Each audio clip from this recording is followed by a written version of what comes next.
Welcome back to the Motivational Mic, the show where we dive into real stories of resilience, reinvention, and the power of purpose. Today's guest is proof that grit, heart, and hustle don't just belong on the field, they belong in life.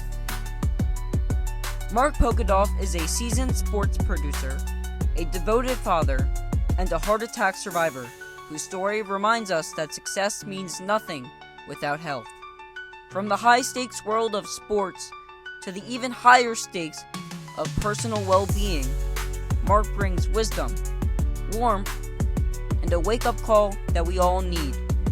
Let's talk sports, self-care, and the power of second chances. Hey Mark, how are you? Hey, good to see you, Jake. So, you want to tell us a little bit about yourself? Oh, well, we could go a long way back to the 1960s when I was born, but I'm a native New Yorker living in Philly for about 40 years. And still a die-hard New York sports fan, which is very painful, especially in the land of Red October. Well, maybe not this year, but I work in TV sports production and I'm active in my synagogue and I'm active in some other really fun ventures. What first drew you into the world of sports production? Well, ever since I was a little kid, I was a sports nut. And thanks, Dad, uh, for really turning me on to, getting into everything and watching every game and memorizing every stat before the internet and waiting for the newspaper to come each day so I could check out all the box scores and see what happened last night and keep stats for my favorite teams. And I mean, honestly, I'm living the boy inside of me is living this life. So it's really a lot of fun. And I always enjoyed telling stories and started with radio and then worked its way to TV. And I don't think I could ever do anything else. It's really a lot of fun. Well, it sounds so fun, and obviously, as I'm aspiring to be a sports broadcaster, I can learn a lot. So I really appreciate you coming on and talking to me. Yeah, I mean, I'm at the point of my career where I'm starting to give back to people like you who want to get into the business and have a lot to learn. And that's kind of where I am in my life right now is besides working, giving back, volunteering. I'm with a group called, where am I? Maccabi Media, where we're going to be taking kids like yourself over to Israel next summer to as student journalists covering the Maccabiah Games, which are like the Jewish Olympics. So it's a great program that I think people like you would enjoy, and I'm looking forward to helping work with kids like yourself who want to be journalists, broadcasters, etc. So here I am. Yeah, that's really cool. All the way across the world, too. Yeah. So get some pretty good experiences. Yeah, I mean, just not to mention visiting an incredible part of the world, but also the fact that you get to really work like a professional journalist or broadcaster for a few weeks and see what it's really like and learning how to work on deadlines. And it's some great life lessons as well. What's one lesson from sports that you think applies perfectly to everyday life? Wow. Uh, Working with a group of people in TV every day, I would have to say it's incredible how important teamwork is, not just on the field, but off the field. And just for me and my profession, even though we're not athletes and we're not on the field, we are working together in the production truck or studio, wherever we are, to try and tell a story and give the viewer the best experience possible. And then you can use that in any part of your life. So, like my work with my synagogue, or even just at home with my wife, we're an incredible two-person team. And I think that's probably the most important thing is working together and trying to do the best together that you can because sometimes it's really hard to work by yourself. But I feel like when you're with a teammate or two or even more, it's not the sum of the parts, but it's more exponential. And so I think that's a good thing to take away, probably. Yeah, yeah, that makes a lot of sense. M- Few brains are better than one. So, Yeah, but not only just like the not just the added on experience or added on talent or whatever, but the way that it's almost like chemical, the way two or more people work together, and you really do get what ends up being more than the sum of its parts. yeah, I mean, there's so many great sports teams that I mean, it's all about communication as well and talk about teams, talk about relationships. It doesn't matter people working together. It's if you ever see it when people are doing their best work together, they're not really communicating with each other. They're just doing. No So, question. Yeah, and I am in the communications business. So it's not all about us communicating to you, the viewer or the listener, but it's also about us communicating amongst each other, especially in the chaotic world of live TV that I work in, and making sure everybody knows what content they have to contribute to the telecast on a split second nature. It's really important to get a point across. If there's a touchdown pass that's just been thrown, and there's four or five of us that are recording different cameras. Well, which one of you has the best angle of the touchdown? Which one of you has the great reaction? And it's communicating forcefully, carefully, and so that we can then give you the best as the viewer of the content that we have. So no question. And it translates at home too. Just me and my wife talking to each other. What's our plan to deal with life's crazy curveballs that get thrown at us every day? You like the sports metaphor there. And yeah, that works at every level. yeah. What are your favorite sports to work on? Wow, that's a toughie. Well, I love them all. I used to not like working on baseball because it was so slow and so boring and, 3.5 hour, 4 hour games. Then since the pitch clock, baseball's always been my favorite sport, especially to go to as a fan. But I've worked on hockey for years, fast moving, fast paced, lots going on, lots to show. And I've been fortunate to work a bunch of Stanley Cup finals, Olympic hockey, and it's a blast. I also love working on NFL games, which now I get to do from home with the same crew every weekend of the NFL season, but they're in different cities, and I'm down here in my basement, which is just fine because Wow. traveling after a while can be a real drag. But I do enjoy probably hockey and football the most, although I do love working baseball now and college basketball. See, it's pretty much everything. I like working golf. I like working tennis. All sports. That's why you're in the industry. When you were younger, did you think that you'd want to be in sports production, or did you think that you'd want to be an athlete or a coach or somewhere else? Well, I can't think of a kid who would not want to be on their favorite team. And then for me, not having the athletic prowess that it would have taken to get there, it was, all right, how can I go get in to see my team play every game? Get in for free. But I never really correlated it with, well, maybe if you worked in the media. But when I was a kid, as I kind of alluded to before, is I was in love with sports statistics. So I thought, I want to be a sports statistician. And I wrote a letter to the Mets statistician on their telecasts, and he wrote me back. And he told me, check in with your local high school, and then when you go to college, and see if they need statisticians, and start out that way. And getting started as a statistician ended up connecting me with public address, and I was the public address announcer at my high school's football and basketball games. And then that led me to college, Temple University in Philadelphia, where my first day at school, I walked into the sports information department and said, I'd love to help, stats, whatever you need.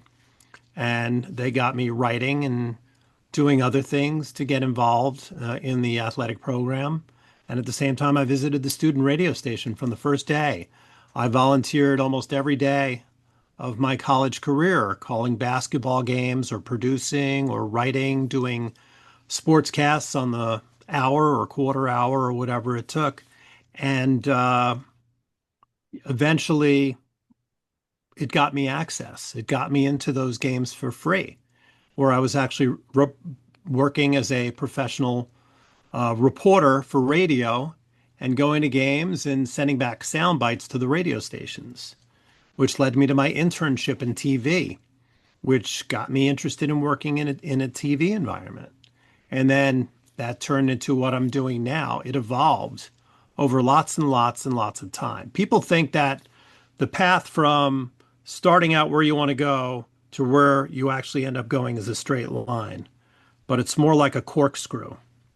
And then the goal, you're ending up there. It's just not a straight line. And that's kind of the way it was for me. And if you're trying to get to where you want to go and you feel like you're not getting ahead, be patient, plow forward. And even though it's not a straight line, you're going to get there. So here I am, and I have access. I've been to lots of games of the teams that I've loved and haven't had to pay for them, and actually got paid for going to them and working at them. Olympics, Final Fours, the Masters, NBA Finals, things like that. And I'm kind of getting in for free in a way and fulfilling that wish that childhood me had. How important is it, especially in this sports industry, to accept every opportunity that you get? Yeah, no question. Work for free. Find what do you need? Go above and beyond. Don't be afraid to take chances. Don't be afraid to take on new opportunities. And this is not just working in sports journalism. This is doing anything in life. If you want to get ahead, prove to people that you have the will to do extra. And this is really a great way to impress upon people how badly you want to do, you want to achieve your goal. So for me, that was a great way of getting ahead in my career is I started out with an internship. I started in my first job back back in the day. I was making minimum wage, but I was learning how to work in an announcing environment and writing stories, and eventually it turned into a career where I'm doing okay. That's awesome. And I look up to you because obviously as I want to go into my own on my own path of becoming a successful sports broadcaster, I do call play-by-play games. I'm actually calling one tonight for Upper Dublin High School, our football team. So it's cool to see that what it looks like when you're finally there. Man, I wish I had those opportunities when I was your age. The most we really had was like, PA announcer or whatever. But these days with streaming and I mean, anybody could be an announcer. And I think you and I have a mutual acquaintance who's a freshman at University of Miami, and he's been calling games since he walked in the door in September, whether it's like volleyball or whatever. And I mean, it's just incredible the amount of experience you can get these days. Yeah, it's all up to you. It's whatever you put your mind to, you can get done, especially with how technology's advanced. The technology that is available in this 2025 is it's endless. You can do anything you want if you just put your mind to it. And it's growing every day and it's changing. And it's just, I mean, what you guys are going to be seeing when you're at my age and you're at the back end of your careers like I am now. I can't imagine what it's going to be like, but the advancements that have been made in like the last 15, 20 years are incredible. And like I said, I wish I had this opportunity, these opportunities like you have when I was your age. Really fun. Yeah. So moving on to a different aspect, the Yeah. your health aspect. You survived a heart Mm. attack. So what was going on through your mind during that experience? Wow. Well, that was really crazy because I'm somebody who lives, I would say, a fairly healthy lifestyle. I definitely don't eat as well as I should, and working in TV remotes where the catering, they keep plying you with food, and it's hard to not have that post-game cheesesteak at 11 at night after a telecast. But I thought I was doing a good job making it up with exercise, and apparently I was not. And I was going through a tough time in my life. This was 5 years ago. This was just before the pandemic. And my father was in Florida and he was in really bad health. And I was flying back and forth to Florida to visit my dad, help my mom. And I was on a flight back from Ann Arbor, Michigan. I had just worked a University of Michigan basketball game. And I'm walking through the airport from my gate to the parking garage. And all of a sudden, my coat is feeling really heavy. And I'm starting to break out in sweat. And I'm like, I must be having a panic attack because there was a lot going on in my life right then. And I realized by the time I got to my car, something is not right here. And I had already been on blood thinners because of some circulation issues I'd had. And I had gone off of them because I was supposed to have a procedure that week. And by the time I got to my car, I'm like, I'm taking a blood thinner. I don't want to take any chances. And I took the blood thinner and it didn't really help. And I started driving home and thinking, all right, this is a panic attack. This is a panic attack. And I felt so bad by the time I got to the second exit from the airport that I had to pull over and call the police. And they took me to the hospital.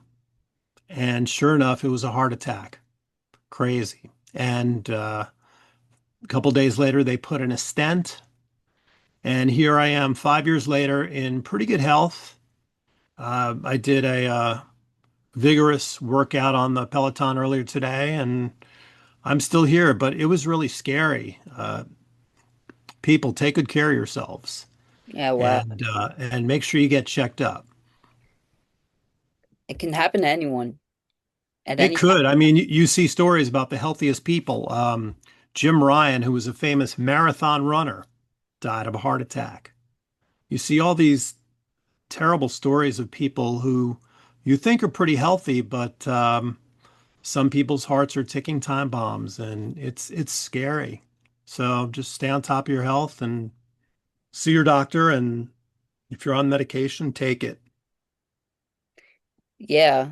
Um, what were the biggest lifestyle changes that you made after your recovery? Not really a lot. It's kind of funny. They sent me to cardiac rehab uh, starting the week after I got back from the hospital. And that very week was when things were starting to shut down from COVID. And I was like 2 or 3 days into cardiac rehab, and I had told them already that I rode the Peloton, and they're like, "Yeah, we're going to be shutting down soon. You'll be fine. Go home."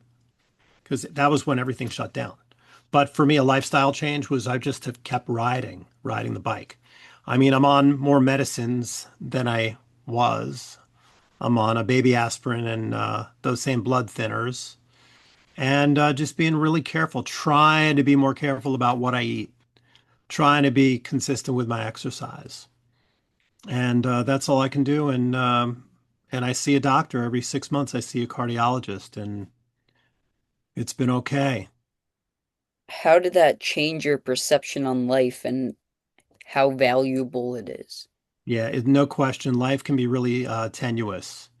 And, just when you think you're fine, look, I'm not going to lie to anyone. Like I said to you, I ate like crap. And I remember earlier that day being at our catered breakfast at University of Michigan, and I had a plate of bacon. It's probably like 5, 6 pieces of bacon and whatever else I was eating. And one of my colleagues said to me today, wow, that's a lot of bacon. And I said, it's okay. I'll work it off on the Peloton.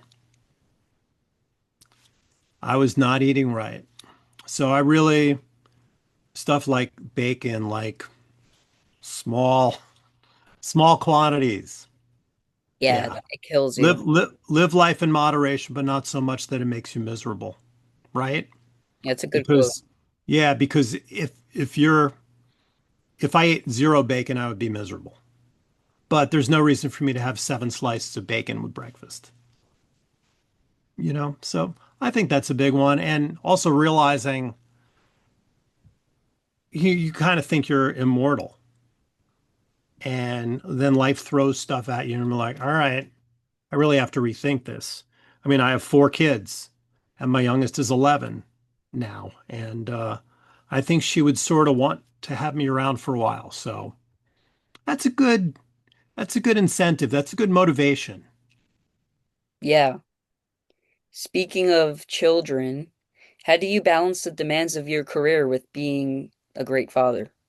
Oh, thanks. That's a great question, and it's a constant battle. It's something that I live with day to day. And talking about moderation is I work in a field that is very travel oriented. Those travel opportunities are decreasing thanks to the advances of technology. For instance, I used to travel every weekend to a different NFL city, and now I can work NFL games from home. Right behind this laptop is a huge setup with 3 monitors, a remote control, and a keyboard, a big communication panel here so I could talk to people in the truck in whatever city they're located in this week. And so having opportunities like that really does help with the work-life balance. Uh, Today, my crew, which is in Cincinnati this weekend, they're all traveling to Cincinnati today, and I'm home, and I get to spend time with my family. I'm going out to dinner with my wife tonight. It's really a special opportunity to have that. And Monday, I'm traveling up to Connecticut for a couple of NBA games for NBC. And I just found out that one of the guys on the crew is working from home. And I fired off an email right away to the guy who runs NBA. And I said, hey, how do I get that? I want to be home more now than I used to be. So, yeah, I've been doing this specific job now for coming on 30 years. And the travel is a lot of fun, no question, but it can also be a major hassle. And I flew to Oklahoma City the other day for NBA opening night, and it was a big hassle getting done work 12:30 at night and then having a 4:20 a.m. Uber to get me to the airport to get me home for a commitment I had that next day. And that's just it's tough, and it's not fun like it used to be, and I've seen pretty much every city. Part of my challenge is I have friends all over the country, so I do love to travel and I do love visiting them. So that's a nice thing, but being with my family is pretty nice too. Yeah, it's not ideal to fly out to OKC for one night's worth of work, but Yeah, I guess I can see a side where it is pretty fun. But there's perks and cons with everything. no So, question. With any job. yeah. So, I mean, you mentioned earlier that you're home tonight and that your colleagues are flying to Cincinnati. Not only are they flying to Cincinnati, I'm assuming they're going there for the Bengals game, Yeah. the worst game on the slate. Yeah, and being a native New Yorker, I also grew up as a Jets fan. So it'll be a particularly painful game to watch, but for us working in the truck or in our basements, it's going to be business as usual. Yeah, You know, Joe Flacco's going to do something, and we're going to show replays of it, and we're going to tell good stories. And there's a lot of Bengals fans and Jets fans and people who have Jamar Chase on their fantasy teams, and they're going to be interested in what's going on, and we're going to be absolutely. there. We're going to be there to deliver it to them. Yeah, I believe it's also Tyrod Taylor starting over Justin Fields this week. So it's just I'm gonna not be, excited about that. I don't think anybody is. I think honestly, he has one game a year, I'd say, where he decides to pop off for 300 yards, and it just seems that on a 1 o'clock in Cincinnati, that just seems like that's going to be the time This and could day. this could be the week. Yeah, I mean, As we yeah, know Garrett. as you know, Jets fans are eternal optimists, and we're constantly getting disappointed. But yeah, it'd be nice to see them win a game this year. That would be fun. Listen, because I said Tyrod Taylor is going to have a good game doesn't mean I have any hopes for the Jets to win. I watched them play the Broncos, and they did the best they could, and Oh still didn't get man. it done. Well, the defense is good, but their offense is not worth a lick without a good quarterback. I think it's just been like that for so long now. The franchise has been cursed since the 2000s. I think you're right. It just doesn't seem like anything can go their way. Le'Veon Bell, you bring in a guy Yeah. like Justin Fields, Aaron Rodgers, it just nothing's working. No, they sucked for Sam. That was the quote, suck for Sam. The year they really wanted to draft Sam Darnold, and they got him, and he wasn't ready. And then they drafted Zach Wilson because he looked great in pre-draft camp. He wasn't ready, and unfortunately, he's still not ready. Yeah, it's good to see Darnold thriving in Seattle now. Had the Yeah, great year in Minnesota last year. yeah, he's doing okay. Good for him. Good for him. Yeah, absolutely. But yeah, what lessons from sports do you try to pass on to your kids? I know that you Ooh, mentioned earlier, just connecting with people, and is that kind of, I'm assuming, the same lines? yeah, I think that there's so many analogies you can take from sports and and adapt in your life, and just being able to be a good loser and a good winner. And as I talked before about working as a team, I mean, working as a teammate can you can apply that to any part of your life. So for my kids, I just learn how to be a good loser and learn from your mistakes because you'll get that chance again. And don't let that last loss be wasted by not taking advantage of the things you've learned. How has your health journey influenced how you parent? Wow, that's a really interesting question. I don't think it's really changed it. I've if anything, maybe I want to be a good example for my kids. So watching them watch me eat better and watching them watch me. I'm married to a triathlete, so my wife's already an exercise maniac, and my goal is to try and keep up with her as much as possible. We did the Philly bike ride last week, which was a 20-mile ride, like a fun ride through Philly.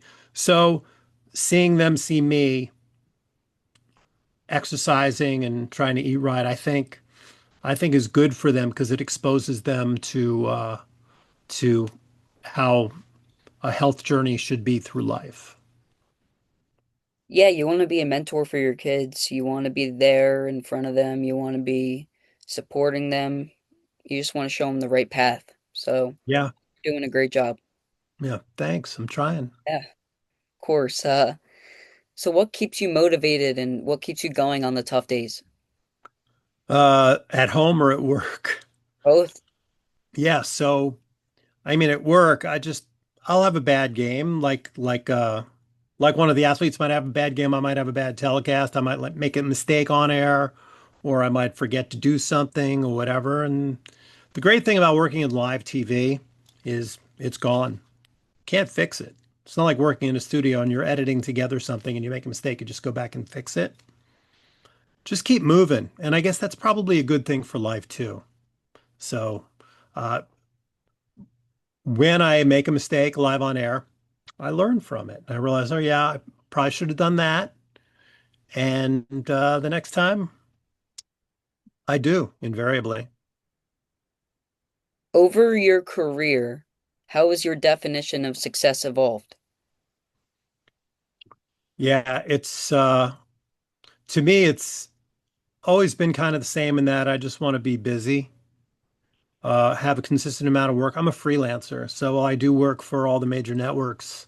I am a freelancer, and there's times a year where I'd like to be working and I'm not, and there's times a year where there's no work, and I just accept that I'm not going to have any work that time of year. And to me, being able to recognize that I don't need to be plowing forward 12 months a year, I would say for me that's successful because that ties into work-life balance. And when I started doing this and I had the opportunity to work 30 days a month, I worked 30 days a month. And that was crazy. That was a crazy workload and that was a crazy amount of time away from the family. So now being able to, again, talking about moderation, being able to take the days of work that I want, not take the ones that I don't have, and don't sweat about the days that I'm not working because there will be work popping up.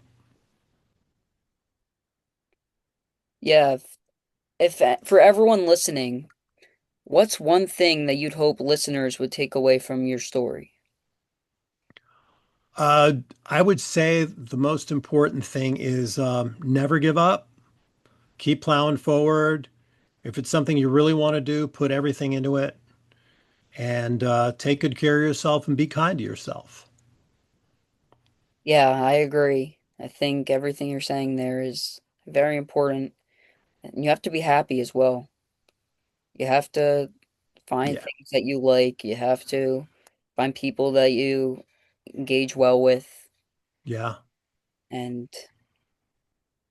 I just think that it'll help you overall.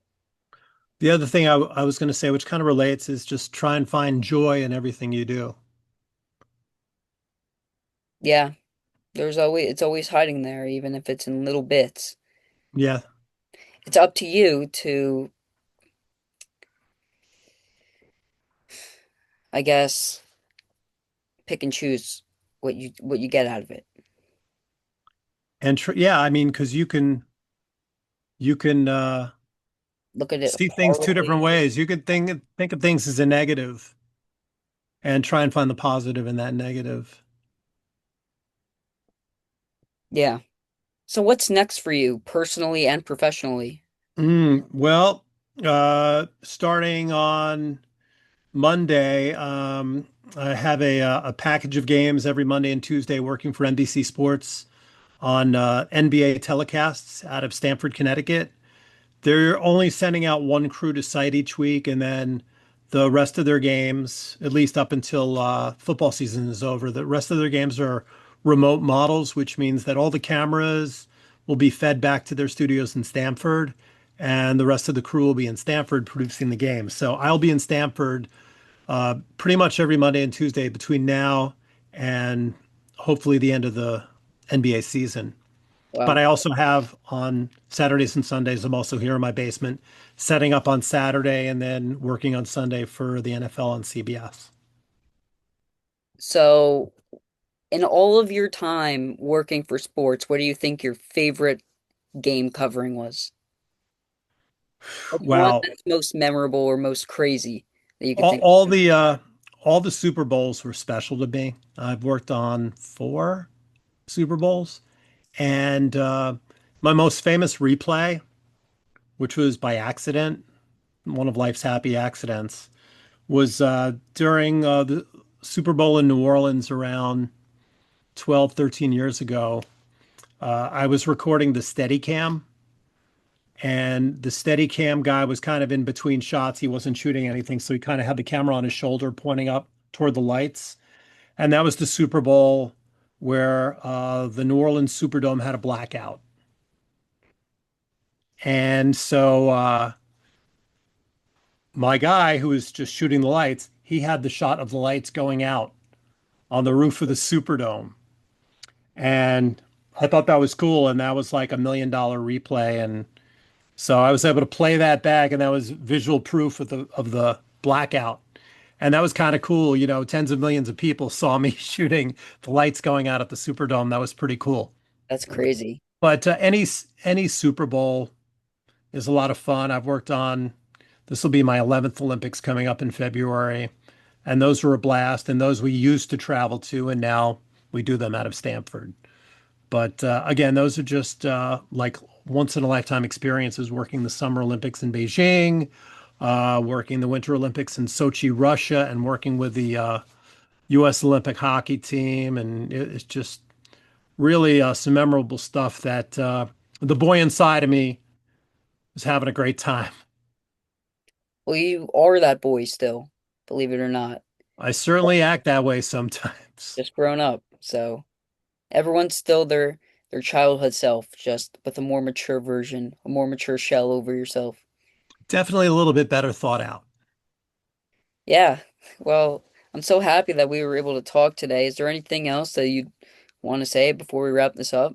No, Jake, I'm a big fan of yours. You know, I've known you and your family for a long time, and I've been following your adventure since your first diagnosis. And I'm just so impressed with what you've become and how inspirational that I know you are to tons of kids and adults around the country. So thank you for what you're doing. Yeah, thanks. That means a lot. Your story is truly inspiring, and I'm going to be honest, I didn't know much about it until I started researching for this interview and being able to talk. So it just puts into perspective that everyone has something very important going on. And you're welcome to visit me anytime in the basement on an NFL Sunday to see how the sausage gets made. Oh, dude, that would be awesome. I would love to do that. Come on by, torture yourself with some Bengals Jets. Oh, God. All right, maybe not this week. No, it's fine. I'll be there for the worst of it. I'll be there for a let's see, give me a Jets Titans game and I'll still be coming on by. Wow. I'll probably have my back facing the TV, but Yeah, probably a good idea. yeah. Well, anyway, man, thank you so much. This has been amazing. Great talking with you. As Mark's story reminds us, your path doesn't have to follow a straight line to be meaningful. His career evolved through curiosity, openness, and a willingness to keep learning long after he was established. Now, he's using those lessons to give back to others. Let that be your takeaway today. Whatever stage you're in, stay open to growth, open to people, and stay open to the possibility that your experiences can become a gift to someone else. Your life can have impact far beyond what you imagine, as long as you stay willing to learn and willing to give.